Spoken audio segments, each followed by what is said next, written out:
Magandang araw mga kabaryo. Ganon din sa lahat ng nakikinig.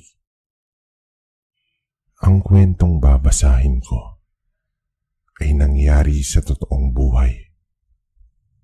Karanasan ito ni Erning taong 1967 sa lugar ng Bulacan, Bulacan. Itong mga panahong ito, kasalukuyang naninirahan si Erning sa gitna ng bundok.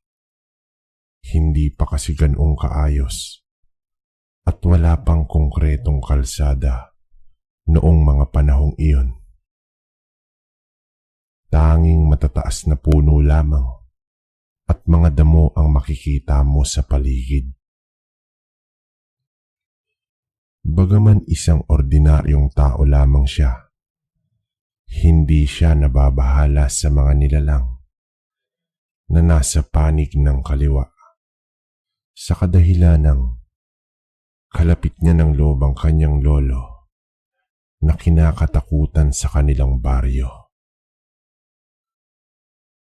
At kahit matanda na ito, nakapagtatakang ang karamihan sa kanilang mga kababaryo ay halos umiiyak dito. Hindi lang kasi basta ordinaryo ang kanyang lolo.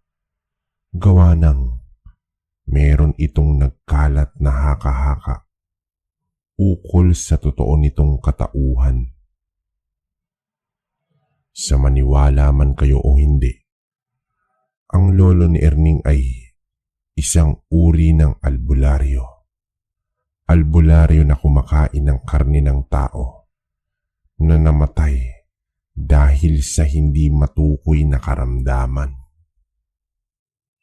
Ginagawa niya ito upang sa mga susunod niyang pasyente ay magkaroon siya ng kaalaman sa ganoong uri ng sakit. Sa pamamagitan kasi ng pagkain na pumapasok sa kalagayan ng matanda, ay may mga lunas ng mga karamdamang minsang pinagdaanan ng taong yumao na. Sa loob ng halos humigit 6 na dekada, napakarami na ng taong nakain ng kanyang lolo. Bagamat nakakapangilabot para sa mga baguhan ng totoong istorya ng matanda, marami pa ring tao ang lumalapit para magpagamot. Isa na doon ay ang pamilya ni Erning at ang ilang nilang mga kadugo na nanggaling pa sa ibayong lugar. Isang araw, nagkataon naman ito, wala siyang trabaho dahil sa wala siyang magawa sa kanilang tahanan. Nagpasya siyang bisitahin ng matanda na nakatira lamang sa likurang bahagi ng kanilang tahanan.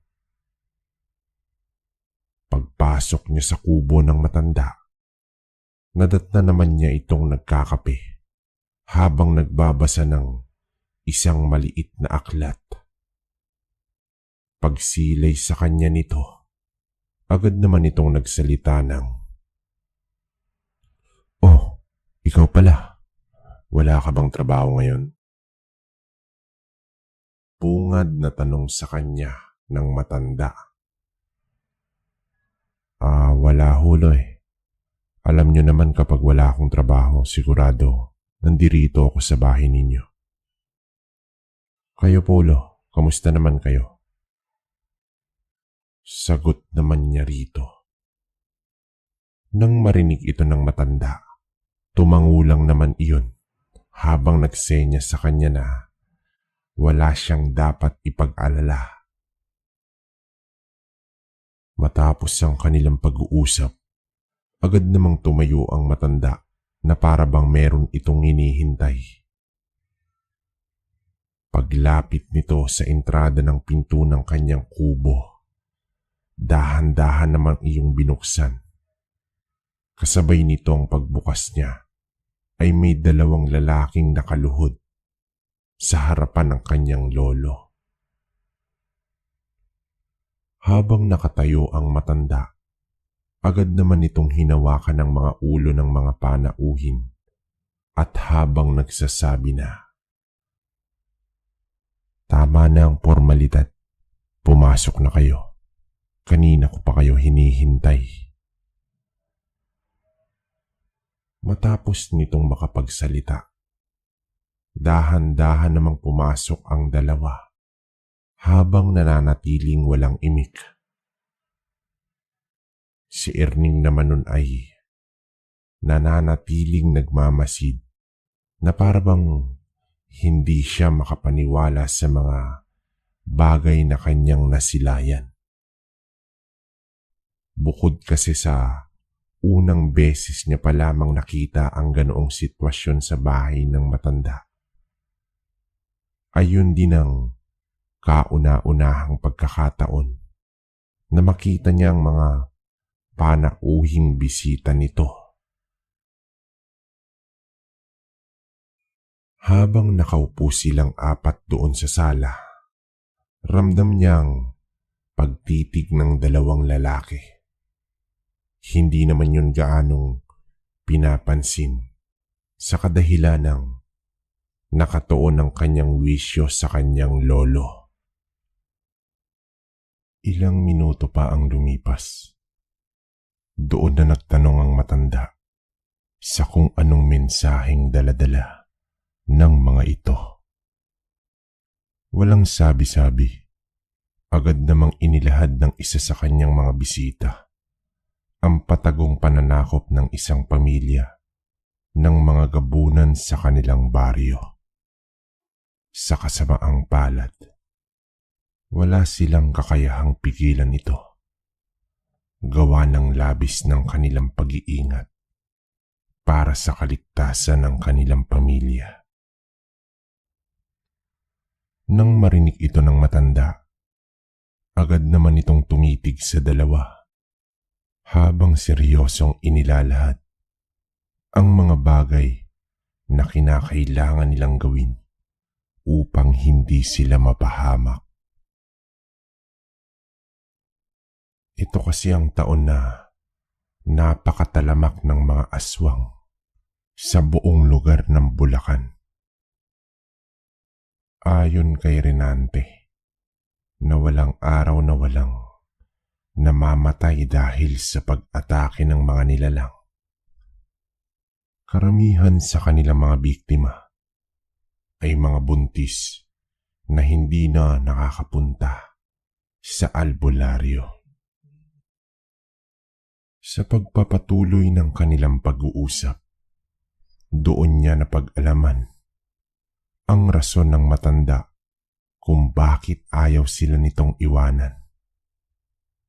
Bagaman hindi kapani-paniwala ang naging istorya nito, inilahad nito sa kanya na kaya hindi siya umaalis sa tabi ng pamilya ng kanyang apo, gawa ng maraming tiktik ang umaalikid sa paligid nila. Para sa matanda, napakahalaga ng pamilya ni Erning, gawa ng ito na lamang ang natitira niyang kadugo. Labis-labis din ang pag-iingat nito sa kanyang panganay na lalaki, gawa ng nakikitaan umano ng matanda ng potensyal upang maging kanyang tagapag-alaga. Ayon sa matanda, na ang kanyang kakayahan at abilidad ay hindi na kinakailangan pang ituro o pagsikapang matutunan. At sa taong tunay na nagmamahalan, kusa na lamang yun lalabas nang hindi niya nalalaman. Dagdag pa ng matanda na hindi niya hahayaang mamatay ang taong magmana ng kanyang dugo na pinaghirapan pang ipasa ng kanyang mga ninuno. Ipinagtapat din ito sa kanila na wala itong pakialam sa mga taong namamatay sa ibang lugar dahil ang tanging mahalaga lamang dito ay ang mapanatiling buhay, ang panganay na anak nitong si Erning. Matapos yung mailahad ng matanda, bigla namang yumukod sa kanyang harapan ang dalawang panauhin at habang paulit-ulit na humihingi ng paumanhin. Matapos yun gawin ng dalawa, agad din naman yung nagpaalam na sila ay aalis na. Sa paglabas nito sa bahay ng kanyang lolo, agad naman niyang nilapitan ng kanyang lolo habang seryosong tinatanong ukol sa mga nangyayari.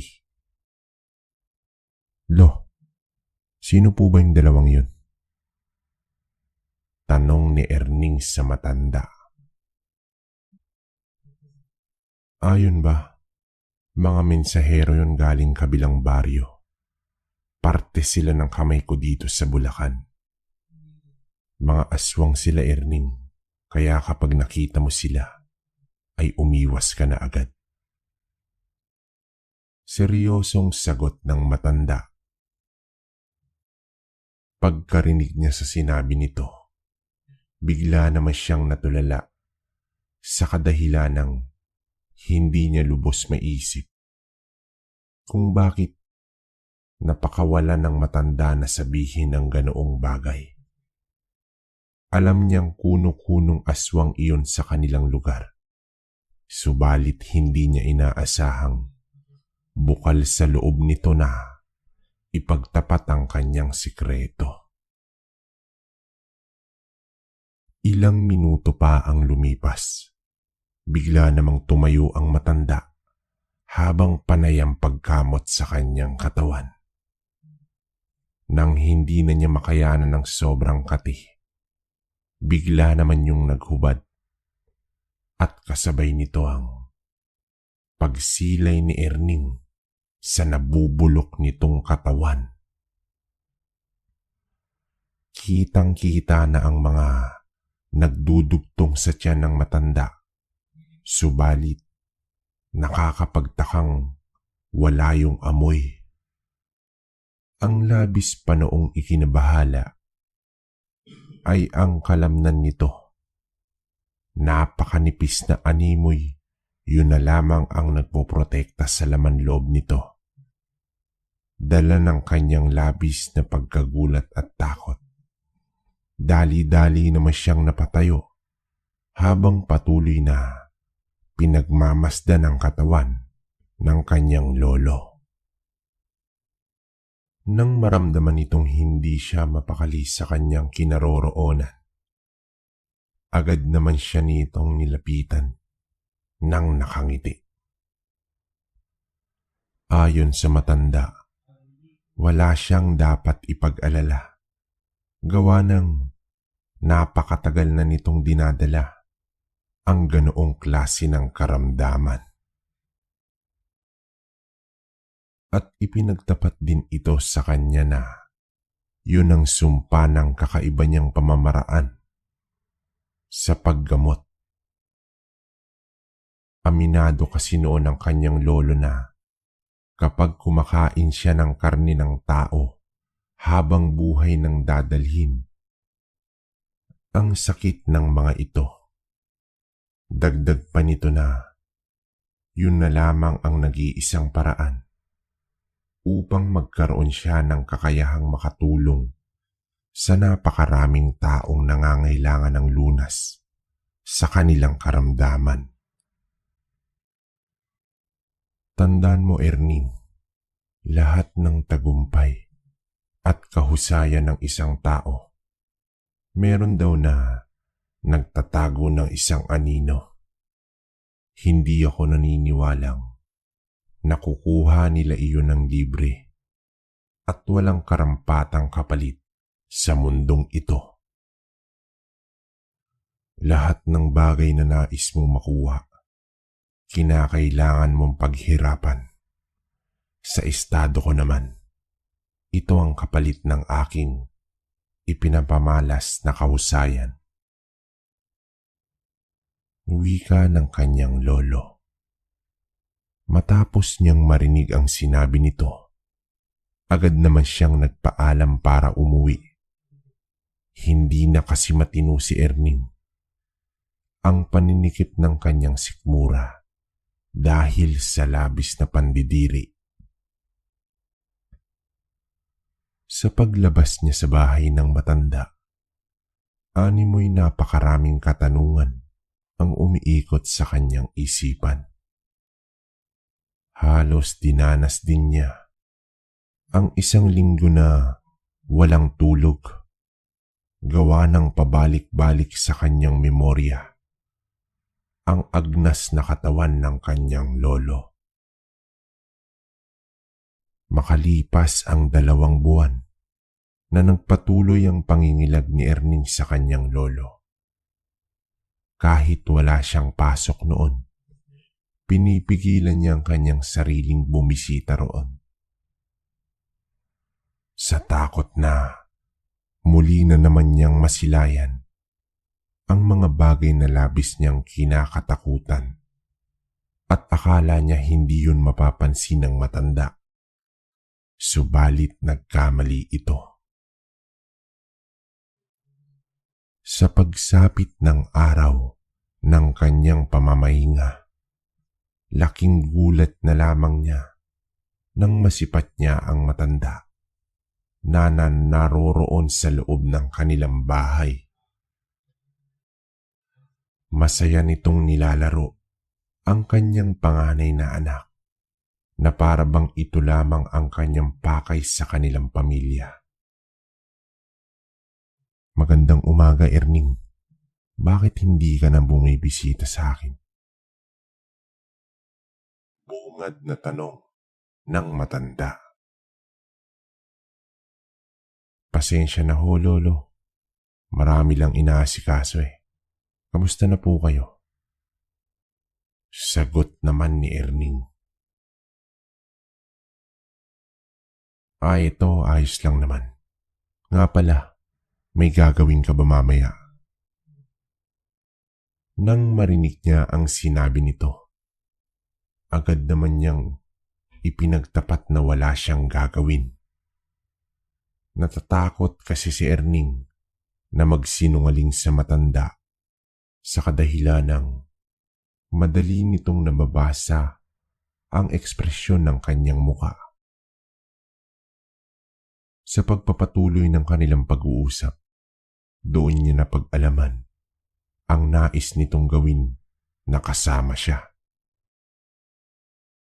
Tutungo lang naman sila sa baryo para mamili ng mga pangangailangan nito.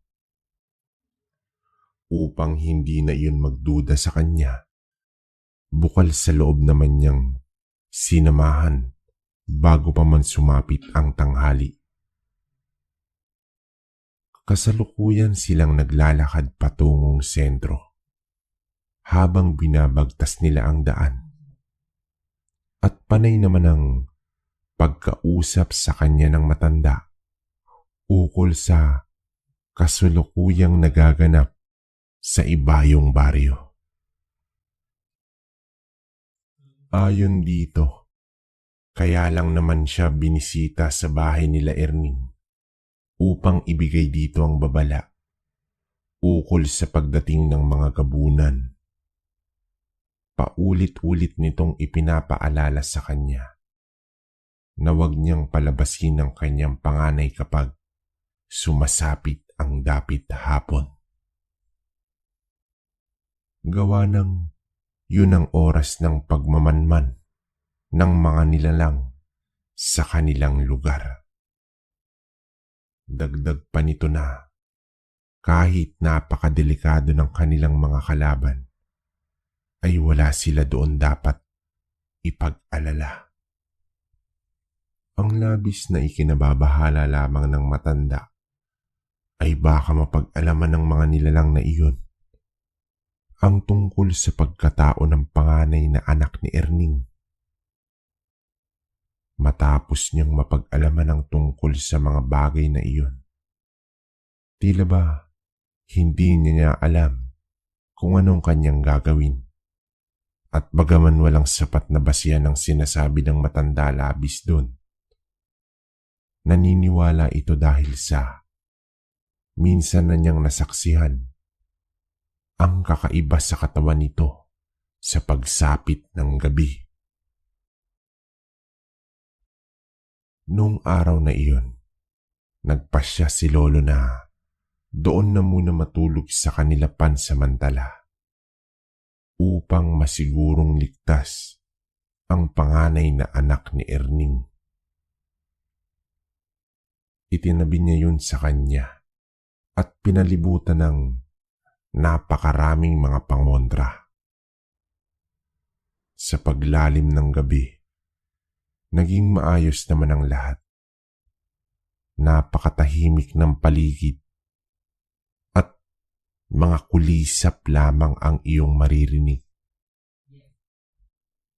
Sa pagtungtong ng 11:00 ng gabi, bigla namang napabalikwas itong si Erning sa kanyang hinihigaan.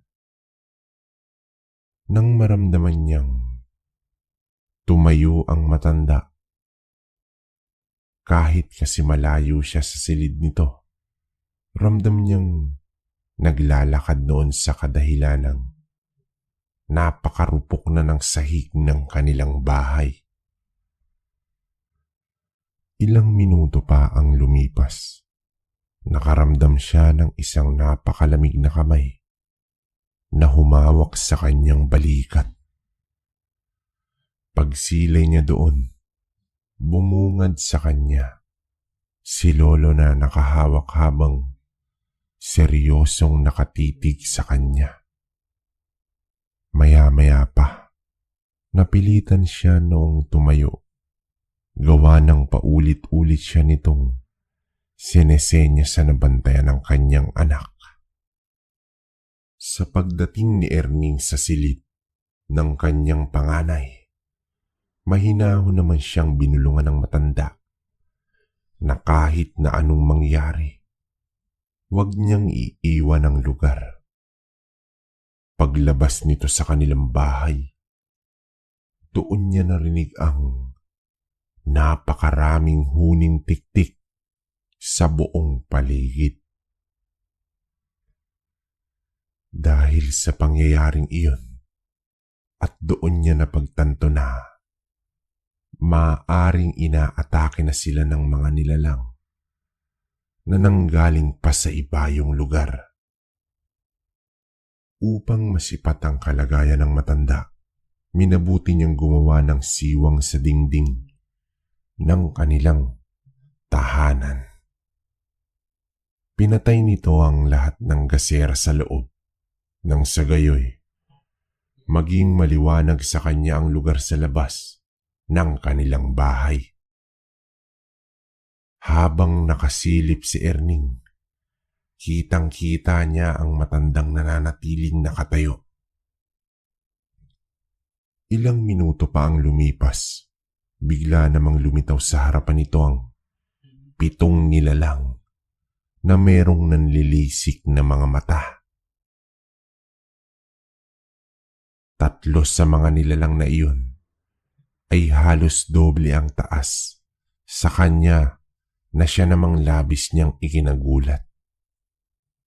Ang 2 sa mga ito ay mayroong malalaking katawan, subalit napakaliksi nito kapag gumagalaw.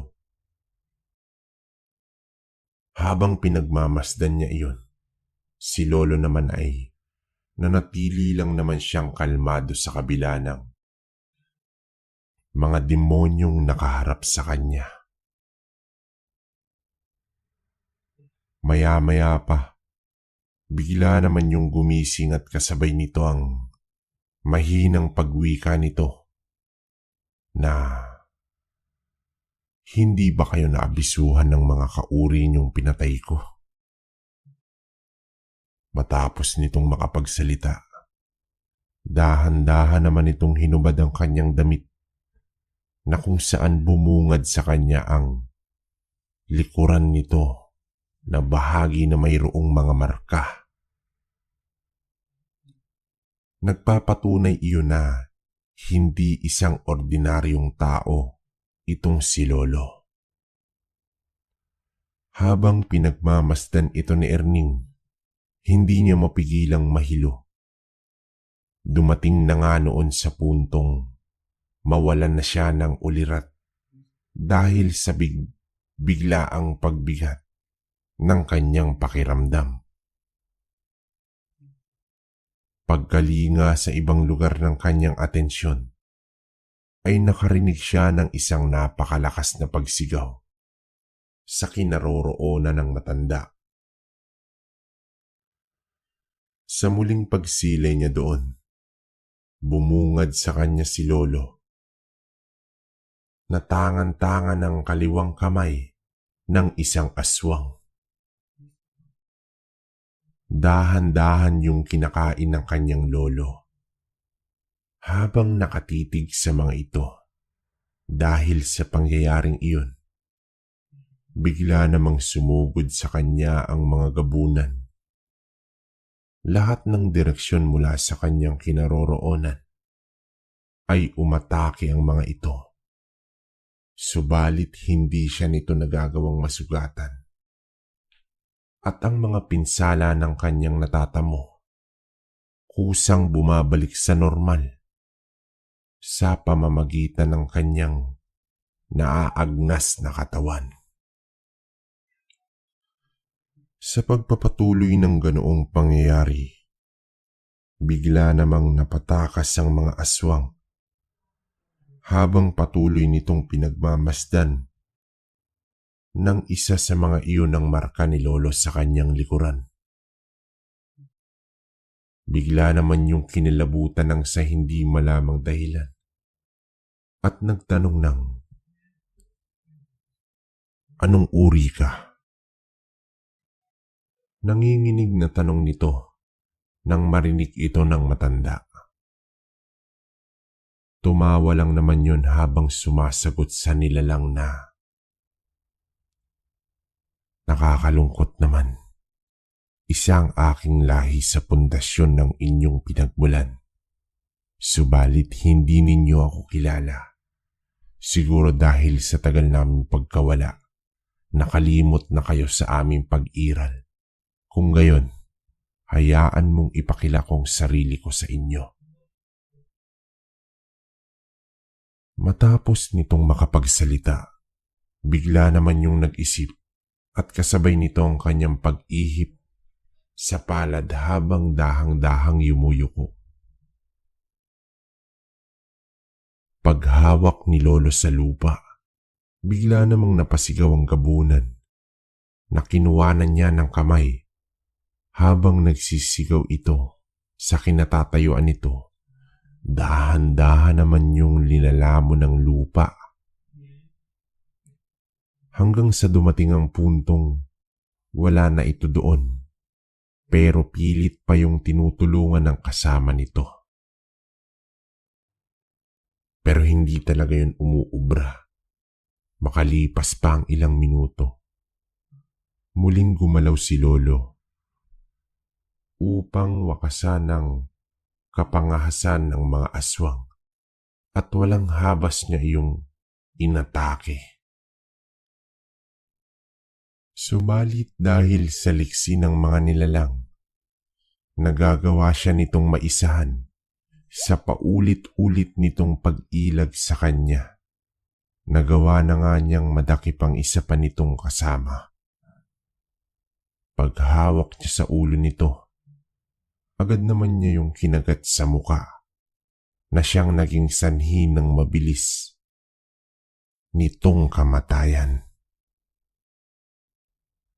Pagtapon ni Lolo doon sa bangkay, kitang-kita ni Erning ang paghabol ng hininga ng nilalang na iyon. Ang tanging nagawa na lamang nito, kumapit sa lupang kinalalagyan nito habang naghihintay ng nalalapit na katapusan ng kanyang buhay. Sa pagpapatuloy ng ganoong kaganapan, tila ba doon na dahan-dahang nang hina ang mga nilalang. Kahit anong gawin nitong pag-atake sa matanda, wala na yung nagagawa dahil sa kakayahan nitong pahilumin ang kanyang sarili sa loob lang ng napakaiksing panahon.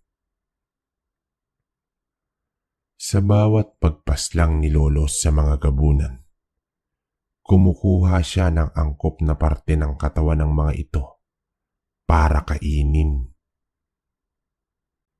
Ang kinakain naman nito ay ulo, kaliwang kamay, sumunod ang muka, puso, bituka at binti ng mga nilalang. Naniniwala kasi noon ng matanda na sa pamamagitan ng parte ng mga katawan nito, magagawa niyang makita ang pinagdaanan ng mga aswang habang iyon ay nabubuhay sa mundo. Ginagawa niya ang ganitong pamamaraan para sa pagdating ng panahon kung meron mang mabiktima ang aswang sa kanilang lugar, ay agad niya itong matutulungan. Alam na niya ang kanyang gagawin bukod sa ganoong dahilan, at meron ding hinahangad si Lolo doon sa pagkain ng mga parte ng katawan ng mga aswang. Aminado kasi ito noong nabubuhay ang kanyang sarili sa nakaraan, kung kaya't ang labis na nagpapasaya sa kanya ay ang malaman ang istorya sa likod ng buhay ng mga nilalang na pinaslang niya sa pagpapatuloy ng kanilang paglalaban. Hindi naglaon, isang gabunan na lamang ang natira. Sugatan na ang buong katawan nito at halos hindi na iyon makagalaw dahil sa sobrang pagod. Ang mga namatay nitong kasama ay nilamon ng lupa, alinsunod sa mga usal na pinakawalan ng matanda.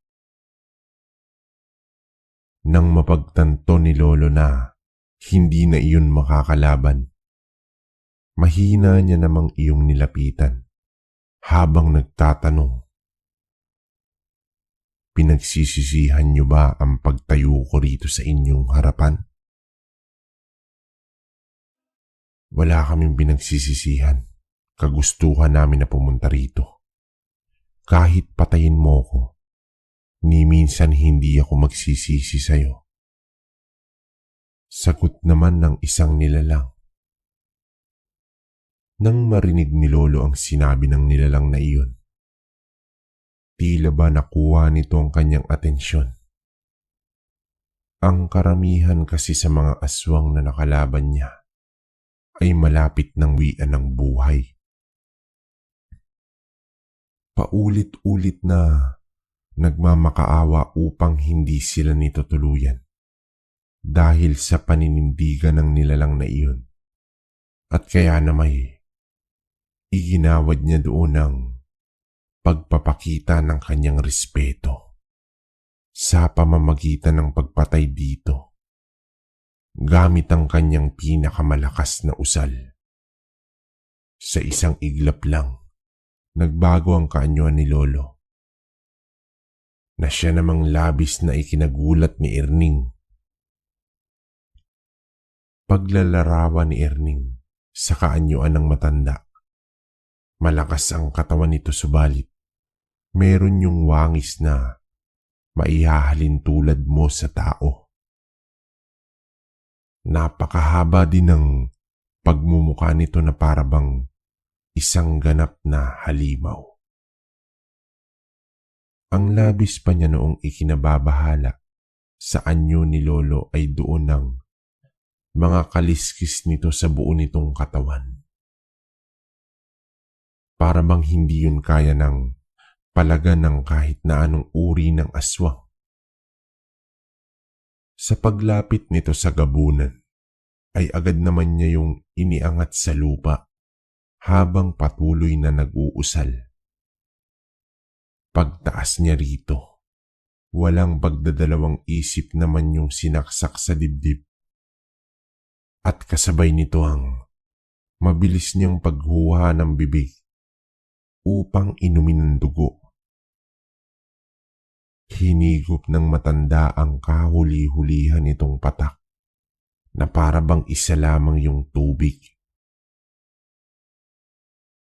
Sa pagkawala ng buhay ng gabunan, buong lakas naman niyang iba na libag sa lupa na kung saan at hindi naglaon, pumailalim din ang katawan nito. Sa pagkawala ng bakas sa buong paligid, dali-dali naman pumasok si Lolo na para bang walang nangyari. Nang masipat nito, ngumiti lang naman iyon habang pinagmamasdan ng kanyang panganay na anak.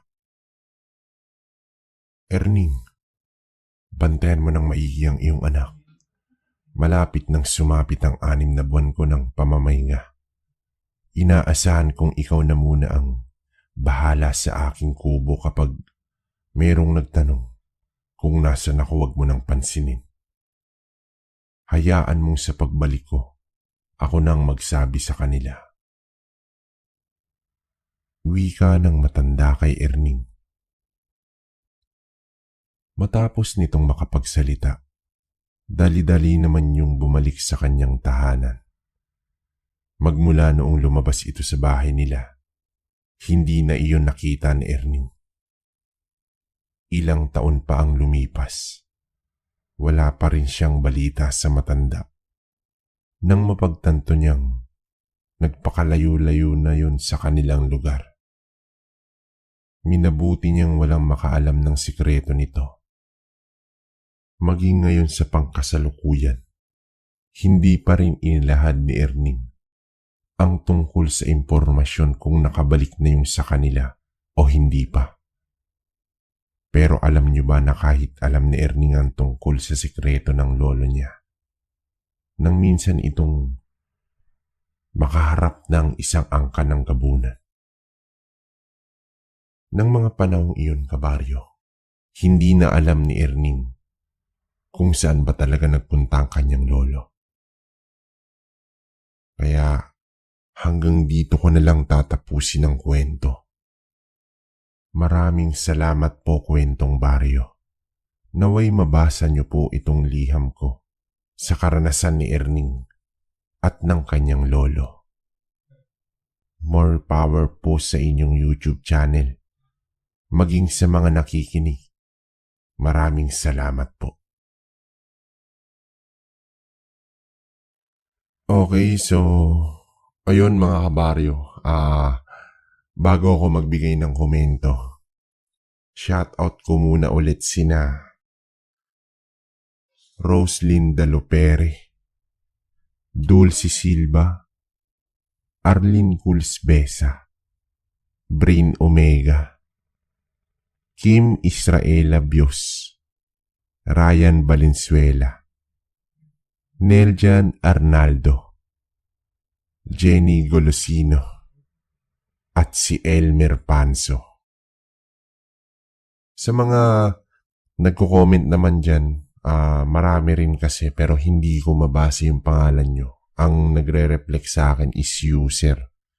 Kaya kahit gusto ko kayong batiin o i-shoutout, hindi ko magawa mga kabaryo. So yun muna. Ang komento ko rito sa kwento ni Erning, no? Ang galing lang din na isipin mo yung lolo niya pala, albularyo. Tapos, nakukuha niya yung panggagamot dahil sa mga aswang na napapatay niya. Ang nakakagulat pa ron, di ba? Kinakain niya yung parte ng katawan. Tapos meron pa sa bandang gitna na pati muka, puso, di ba? Isipin mo, albularyo ka, tas ang kapangyarihan mo is para ka na rin mas masahol ka pa sa gabunan, di ba? Pero yun nga, sabi naman ni Erning, actually hindi ko alam kung si Erning to o kakilala si Erning. Kasi medyo nalito ako sa pinadala ni Sender. Pero yun nga, based dun sa story, na napakinggan naman natin na about sa panggagamot ni Lolo Renante. Yun, Renante pala yung pangalan ng lolo niya. Tapos taong 1959, Bulacan, di ba? So, ngayon, alam naman natin na ang Bulacan is isa sa mga magagandang lugar sa Pilipinas, di ba? Marami tayong tourist spot dyan, no? Pero nung panahon na yun, kasi syempre, hindi pa naman ganun ka, ano yung Pilipinas, syempre, di ba? Yun, siguro marami pa tong kwento na istorya tong si Erning about dun sa lolo niya. Siguro mas may nauna pa. Kasi albularyo na nung kwento niya eh. Siyempre, kung paano niya kinuha yung kapangyarihan sa panggagamot, yun yung mas maganda sana, di ba? So, yun lang muna, mga kabaryo, ang komento ko rito. Kayo kung may komento kayo sa baba, comment nyo lang, babasahin ko yan sa kwento ni Erning. Nga pala, kabaryo, gusto ko lang sabihin na yung huli kong in-upload, no, about sa kinakatakutang antingero ng mga aswang. Di ba sabi ko dun, may part 2 saka part 3. Sobrang tagal, di ba? Hanggang hindi ko pa na-upload kasi ang ginawa ko, isasama ko na lang siya sa isang story kasi sobrang haba. Isipin nyo nung inayos ko yung pinadala ni Sender sa Karugtong. Umabot siya ng almost siguro 8,000 words, di ba? Almost kumbaga isang oras may higit yun. Kaya, yun, pagkakasyahin ko na lang siya. Pero, ihahabol ko pa rin yun. Kasi, kahit ako naganda na ako sa story, lalo na nung inaayos ko na ngayon yung part 2 to part 3. Ang ganda. Sa kanya nangyari kay Mang Ador yan. Abangan nyo yan, mga kabaryo. Yun lang, so, ganun ulit, Happy New Year sa inyong lahat at maraming salamat sa patuloy ninyong pagsuporta dito sa channel natin. Kung hindi pa kayo nakasubscribe, subscribe naman kayo dyan, kabaryo, kasi yung mga ganitong upload natin is mas marirecommend ni YouTube sa inyo na pakinggan nyo. Diba? Kagaya niya kasi minsan, part 1, tas hindi ka pala nakasubscribe, nabitin ka. Hindi mo hindi sa'yo magno-notif yung part 2, di ba? Kasi may ganun talagang story, guys. Minsan, talagang si Sender nagde-declare na ito po yung part 1, tas bali, ito na po yung part 2, ganitong, kumbaga, sa ganitong taon na siya nangyari. Minsan ganun eh, kaya hindi rin natin hawak yung sulat ni Sender. So, yun lang mga kabaryo. Pasensya na ulit, nagkakaroon lang kasi ng problema ng pag-upload natin kasi nga holiday dumaan din, di ba? Pero ito asahan yung araw-araw na tuloy-tuloy na tayo. Bukod dun sa kwento na ni Tio Ariel sa kinakatakutan ng antingero ng mga aswang, marami tayong nakapending na stories. No? From December pa yun, isipin nyo, siguro kung tatansyahin ko 8 na mahaba. So, yun, hintayin yun. Hanggang dito na lang, kabaryo. Muli, nagpapasalamat ako sa inyo.